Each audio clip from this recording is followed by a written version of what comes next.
Welcome to today's episode, the podcast where we discuss the most recent installments of a different series every show. It is Tuesday, February 3rd, the day that the music died. Do you know how old Buddy Holly was when he died? Ooh, good question. I think that he was 29. He was 22. Oh, shoot. No, that's right. Like, he was so young. Yeah, he was born in 1936 and died in The 1959. Big Bopper was way older, but he was only famous for like one song. And then I forget who the last person was, but they were like, it was a Spanish singer, right? Yeah. La He Bamba. did the La Bamba song, yeah. Right, and then they made the Lou Diamond Phillips played him at one point. So in honor of that, who do you think did the music for this series, Vanished? Well, it was it Buddy Holly's... No, He no, went no. by Kid. He went by Kid, yeah. Nitin Sawhney.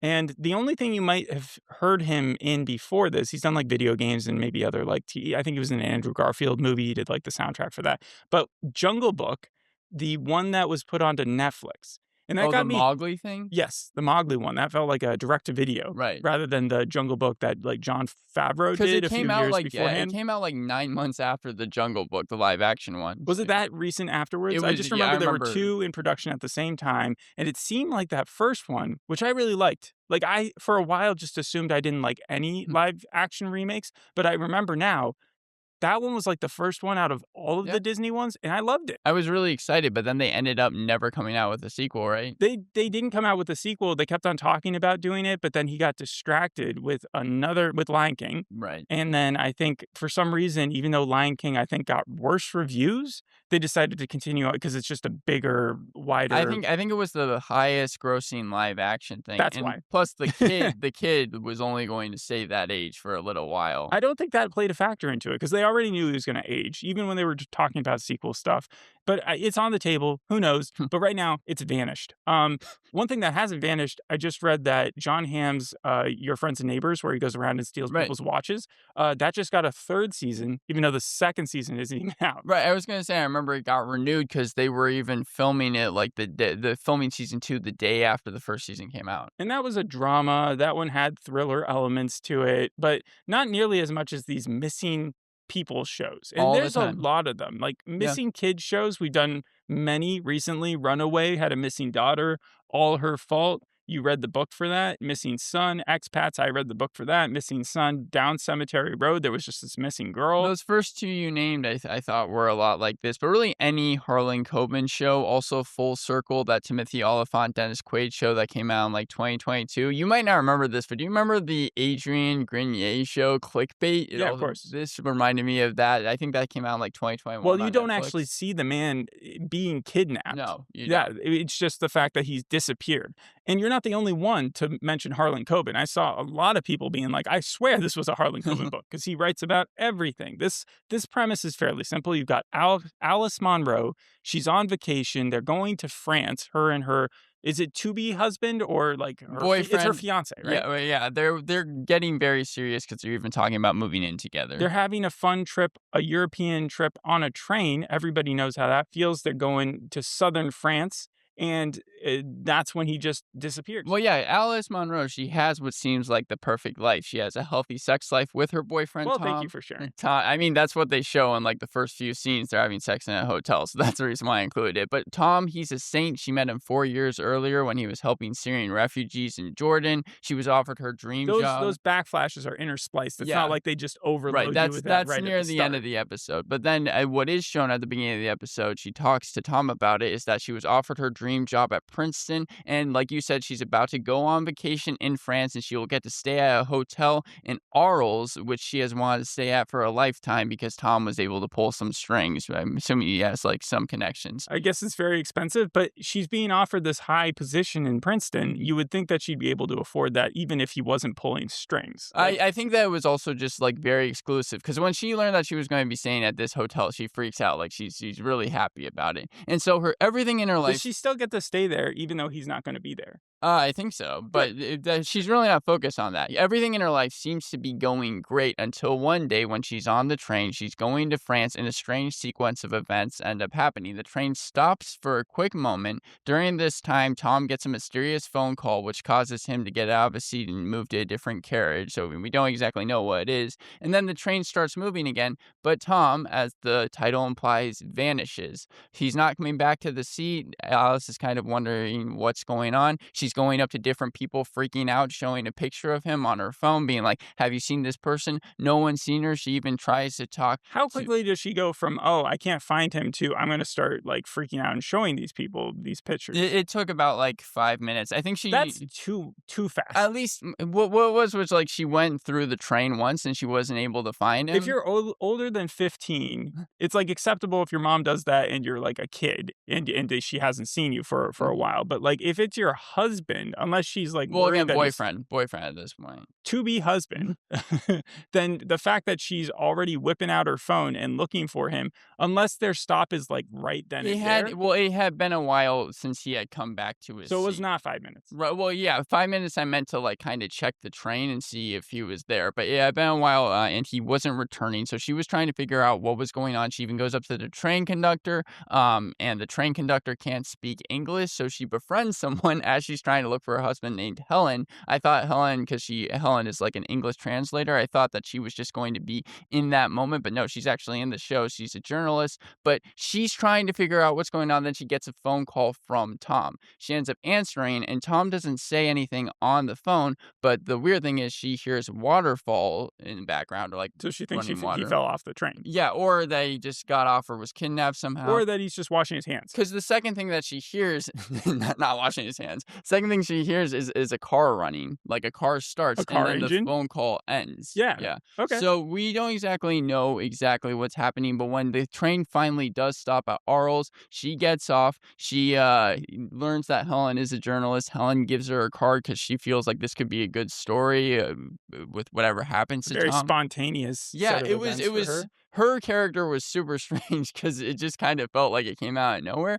But then she goes to the cops. Inspector Drax is who she speaks to, but she doesn't have any tangible evidence that at this point Tom has been missing. And the weird thing to me is that Inspector Drax says, "Okay, you need to wait at least 48 hours before we can file a missing persons report." I know that in the U.S., that 24 hours thing is like a myth. Like, there's no amount of time that And you yet it need. keeps being said. Yeah, and I don't feel like in Paris, I I think don't in think it's the same. Strangers, chapter 2, they even also say something like that, where the cops are like, "We only have to Right. report him missing after 24 hours." Right, and, like, because she wasn't able to come up with his passport, like, she's missing it and nothing, he's like, "Yeah, you have to wait 48 hours." So that part always just kind of felt off to me Do when you I was think watching he's it. in on it?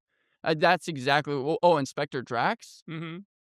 You know what? It might be. I felt like Helen was in on it because her character was so oddly placed, and I could only see that maybe How she would you had something to compare do with that it. to In All Her Fault? Remember the first place that she goes to pick Right, up her kid, and then that person invites her in and helps her out and stuff. right, And then we find out later that she is sort of connected in a tangential way to the kidnappers. right. Like, does she give you the same kind of vibe that that lady did, where she's overly helpful? Yes, because, like, throughout the whole entire train ride, like, after she speaks to the train conductor, Helen was trying to help her, like, the whole entire time. And then again, to And she's not the journalist, though. no, she is the Oh, journalist. okay. Yes. She started off as just someone who was translating because the train conductor could not speak English, so she was Yeah, helping in her that part, translate. you said that already, but like, I am curious why in this day and age you pull out your phone and it instantly translates it for you, Right. and then it translates back. Like that's literally in the commercials for like every Google Pixel that I ever see now. And I just feel like this script I know was written a while ago. It says Okay. that it was like sitting in a desk for about a decade. At least that's what Kaley Oh, Cuoco said. 10 years. Yes, Okay. and well, back and forth, they probably changed it a bit. Actually written by a father-son duo.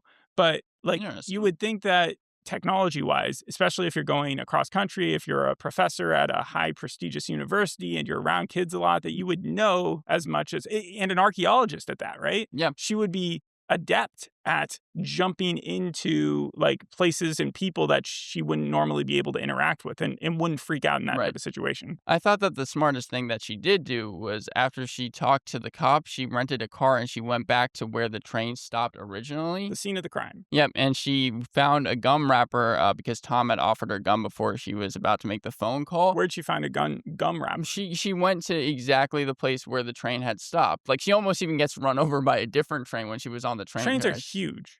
Well, yeah, but So what do you mean by, like, she just found a gum she wrapper? was scouting around the area because she found the train tracks, and then she was, like, trying to find if there was any evidence, any clues that had been left. And it was just on the platform for people waiting for the train or what? Well, no, it was, like, in the dirt near a waterfall. So when she heard the running water, it was, Okay. yeah. When she heard the running water, it was obvious that, like, whenever she got the call, that was where Tom was at that time. Okay, or it could just be a gum wrapper that got pushed there by the wind. That yeah, but she treats this gum wrapper like it's the thing that's going to get people to help her, and it really doesn't. Because even when she goes back to town and she talks to the Inspector Drax or Helen, because she does talk to Helen, they meet at a cafe. She's like, "I found this gum wrapper," and both of them are like, "You need way better evidence than this. This can literally just be trash. Like it's not gonna Evidence of help." what? Because if you've reported it to the police and the police know to be looking for the dude. Again, she was, like, trying to find, his passport, she wasn't able to find it, she wasn't able to find a lot of paperwork, she only has his badge, so they're still under the, they're thinking at least, or the cops are thinking, that Tom, isn't really missing, he's just off someplace, and she's freaking out about it. Okay. So, at the very end of the episode, Helen, she goes back to her hotel. She's looking through a camera because Tom likes to take pictures. He may even be a photographer. And she sees that Tom and a volunteer at the Syrian base that used to work had the same tattoo. And the reason why that's suspicious, and the reason why the first episode is called Rosefinch, is because it's a tattoo of a rosefinch.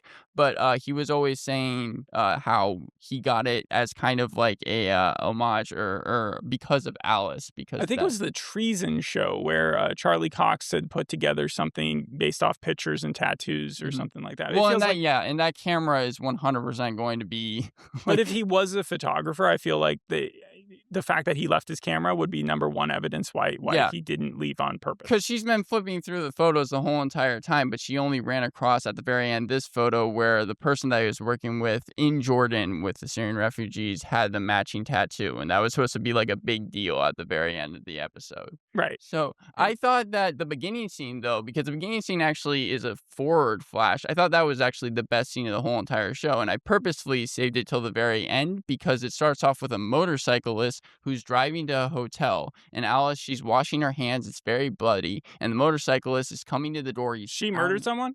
That's what we're led to believe. We don't know why her hands are bloody, but there was a lot of it when she was washing it in the sink. And the motorcyclist starts pounding on the door, saying that he has a delivery for Alice Monroe. She knows that's bullshit right away. She grabs a chair and puts it underneath the door handle, and then she starts coming down the balcony. And then the motorcyclist breaks in, sees that she's made it down the building, and starts doing straight up parkour. This is very similar, maybe not the parkour, but like to the Steel show, which we'll be reviewing in a couple Mhm. weeks, where in the second episode, there's someone who's coming after someone else, and I think they disguise themselves as like a pizza carrying motorist, Yeah. and then they're like trying to bust down the door. I found it kind of funny, even though I don't think it was supposed to be, how like she was taking so much time to get down the building, and then this motorcyclist, whoever it is, because again he's covered by the helmet, we don't see his face, but he just starts jumping down, chasing after her with a knife, and right before he's about to stab it, that's when we cut to a week earlier. Again, I think it was the best part of the show because it definitely made me wonder like what led to that situation. Obviously, the show will be answering that in like the 3 episodes it has left. Also, Sam Claflin. I really like him as an actor. He's unrecognizable as Oswald Mosley in Peaky Blinders. He's the person that plays Tom in this TV show. There's also Finn in The Hunger Games, Yeah. and he was the main character of Lazarus. You saw him in Daisy Jones? I really liked him in Daisy Jones and the Six, and if you remember, both those shows for Peaky Blinder and Daisy Jones and the Six were on my best of episodes list back to back because they came out different Because years. of him. No, I'm just joking. No, he was really, really good in Daisy Jones and the Six, so I was glad to see he got work here. He does a good job. And for the parts of Paris and Jordan that they show, Yeah, it was all filmed in France. it looks like it's so much fun. I don't think they filmed in Jordan, but I do see that when they did the Jordan thing, it's all in a big yellow filter. Yes, right. It was like Middle East has to be yellow. It was in the sheen almost, and it looked cool. Like they did something, yeah, like kind of gold with it. And so I don't know if that's cool though. I feel like they do that every freaking CBS show that we see. the places that it just looked great though. Like Right. especially The like Hollywood the Reporter big agrees with landmarks. you. Yeah, Yes. I know. So when it came to like the cinematography, I give it like an A+ in that way. And that's how we grade our shows, is cinematography number 1. Well, with Alice also just being the main character, Let me ask you first, yeah. who's your favorite Cuoco, like, performance?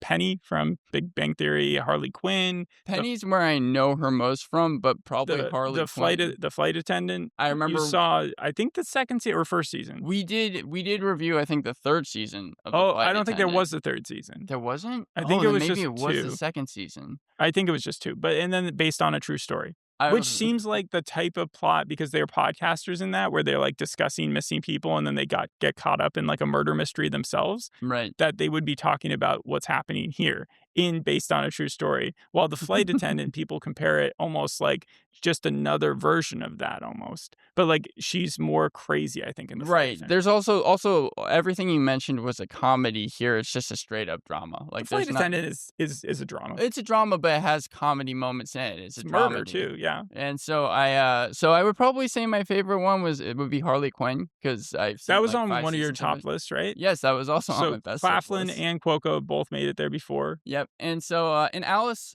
we haven't gotten any sense of it yet, but I feel like the show is building it up where she might be an unreliable narrator, Yeah. possibly. So we talked about missing kid shows before, Yeah. right?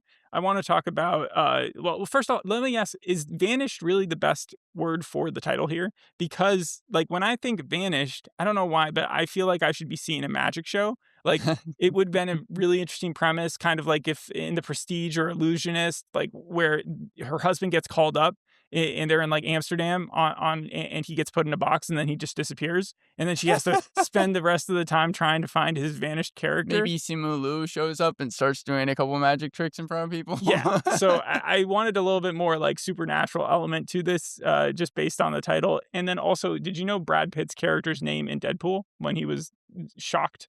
Oh, I remember he made the cameo, but I don't remember his name. No. Vanisher.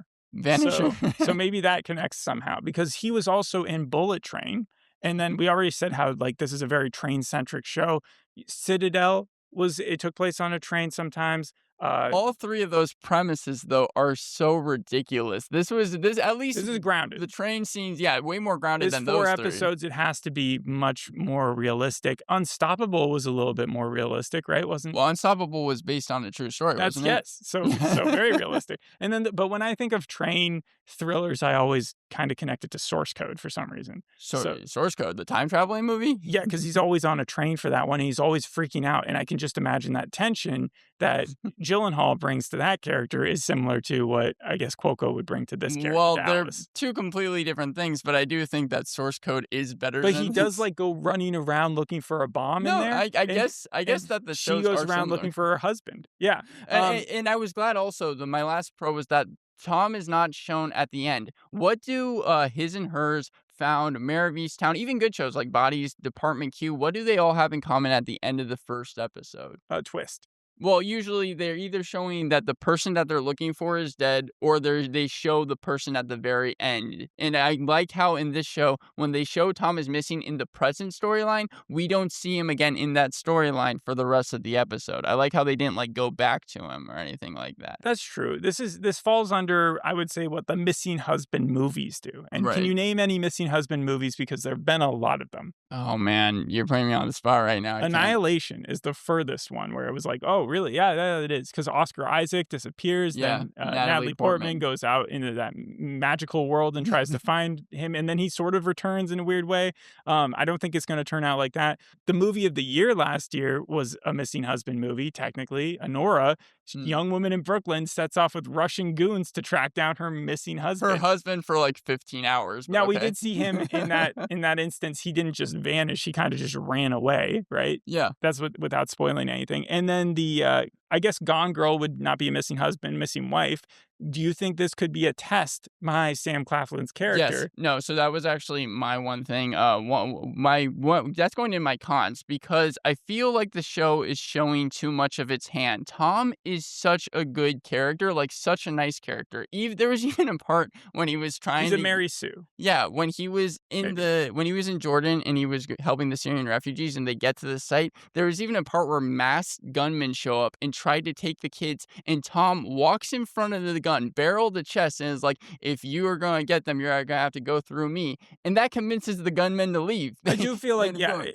it's going to be one of those things where you just slowly find out worse and worse Right. information about this And guy. and he's even willing to, like, move in with her even though there was only a second of hesitation when she asked. Again, he's saving kids for a living. It's It just like. reminds me of Fallout, where her dad was a great human, and Right. then she goes off to look for him and discovers more and more that he actually was like the worst person around. There has to be some type of fall off, and I feel like, yeah, this is There's got to be some orchestrated. sort of Fallout. Well, yeah, yeah, I didn't make that, but, yeah, no, it has to be some type of Gone Girl situation. It's almost like, do you remember, and this doesn't help my case, but do you remember 13 Reasons Why Jeff from season 1, how, they showed that he died, but he was such a good character in every other scene. He was funny, he was nice, he Right. was, Are like, you just all going to that say in the stuff. second season they kind of like nerfed that a bit? No, I wasn't gonna bring that up. I was just gonna say that's what almost Tom was like, but I feel like they're going the evil way Yeah, the with ultimate Tom. Chad, the ultimate good guy. Right. The thing I always love about because all those movies, if you think about it, Anora, Gone Girl, Annihilation, like they do very very well. Like Yeah. people tend to like them. My favorite though, a missing husband movie Uh-huh. is definitely Kahani. And without giving up too much, like it's a great It's that movie. Indian movie, right? Yes, where she's going to London and or going from London to Kolkata, and she loses her husband along the way. She's pregnant. She has to start an investigation. The police don't believe her. Very similar with a lot of plot elements to this. But when you said unreliable narrator, that's where I brought it back to this. What if this is less about the husband and more about Kaley Cuoco's like journey of maybe she isn't being as truthful Right. as she is pretending to be. And that's why I'm thinking to myself, there hasn't been anything explicitly showing that she's seen something wrong, but it seems like also the show is trying to hint that maybe at some point in the series she'll just And be. that would be very similar to the second season of Flight Attendant, from what I've read, where she kind of has a breach of two different consciousnesses that she didn't realize. She was kind of like bipolar in a way. Well, I think that the difference, because Kaley Cuoco, she's a good actress, but I don't think she can pull off just strictly dramatic thrillers. Like, I feel Not like. even with the brunette hair. No, I don't think so, because I feel like she's at her best when her projects include comedy. Now, there's some comedians that can break that mold. I even have them listed here. Adam Sandler in Uncut Gems, Steve Carell kind of in the later 2010s, John Krasinski with Jack Ryan. But then there's the opposite end where comedians just, it doesn't work. Like Owen Wilson in No Escape, Jim Carrey in The Number 23. I even have Kristen Wiig in Wonder Woman 1984. I don't think this project was meant to be something like on the Uncut Gems level. Like it wasn't some super crazy indie that they were trying to like just break molds Yeah. with. It's kind of like a 4 episode. I think part of the reason they put it out right now when they is because France is obviously going to get a lot of traction with what's going on. Or actually, that's in Italy, isn't it? That's Milan. Yeah. Italy is where the Olympics is going to take place. I Well, was saying it more because I can't really take her seriously when she's doing such a serious role. That was kind of my point She's there. gotten a claim for Flight Attendant. I feels like she's very busy. Mhm. And then I know that she just had kids, and she actually got convinced by her husband, who has also done comedy and like Tom Pelphrey, I think, right? Yeah. Where he's like, "Oh no, go do this, have a blast. Like I'll take care of the fort here." So again, it's not. I don't think supposed to be indicative of her whole thing. Also, she's an executive producer, but it's not her production company, and that's different than the last few shows. I was that gonna we've seen say, about yeah, her. because I know The that Yes she. Norman or whatever. Yeah. They're always associated together, obviously. But no, I think that also it's just not as gripping as the show is trying to be. That's There's fair. a dime a dozen of these. It's not a waste of time, but it's also something I'm not interested in at all. So I'm gonna give the show a 5 out of 10. Okay. Ebert was a fan. Hollywood Reporter did not recommend it. Too many contrivances, similar to Flight Attendant. A lot of reviews Again, said. the Helen thing was just so weird. Like, why? Helen, your least favorite character. Probably because I was just trying to figure out why she's trying to help her so much. Yeah, and it does feel like it might just be a movie that was broken up into 4 parts. Yeah, I mean, if they're 40 minutes, that it might be a long movie, but you could still just release it as that. Right. Well, obviously they just want the most bang for their buck. Right. It's going to be out on Amazon a little bit later. Do you know how people say, do you ship this couple? Because they were on a train. Do you train this couple? Sure, but I think Tom's evil. That's what they're. So then you don't train the couple. Well, from what we saw at the beginning of the episode, I do. But if Tom is who I think he is, then I don't. You choo-choo the couple. All right. Thanks for listening. We'll see you in the next episode. Hope you enjoyed this one. Bye. Bye.